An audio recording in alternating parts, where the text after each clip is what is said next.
సికింద్రాబాద్ ముత్యాలమ్మ ఆలయం వద్ద Monda market BJP కార్పొరేటర్కు సంబంధించినటువంటి బ్యానర్లని జీహెచ్ఎంసీ సిబ్బంది తొలగించారు. బ్యానర్లను తొలగించడంపై బీజేపీ కార్పొరేటర్ దీపిక తీవ్ర అభ్యంతరాన్ని వ్యక్తం చేశారు. బ్యానర్ల తొలగింపు విషయాన్ని మంత్రి కొండా సురేఖ దృష్టికి బీజేపీ నేతలు తీసుకువెళ్లారు.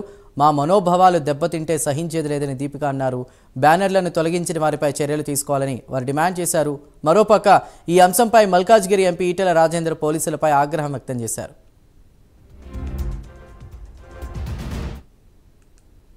గుడి దగ్గర రాజకీయాలు ఎందుకని మేము బ్యానర్లు వేయలేదు.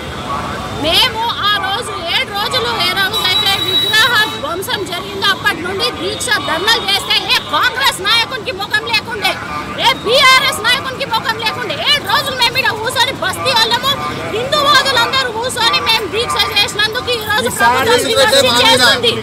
మేము దెబ్బలు తిన్నాం, మా మీద కేసులు వేసిండ్రు. నిన్న రాత్రి చూస్తే బ్యానర్లు అన్ని నింపిరు. వాళ్ళు నింపినప్పుడు నేనెందుకు నింపొద్దు? నాకు చదవకనా?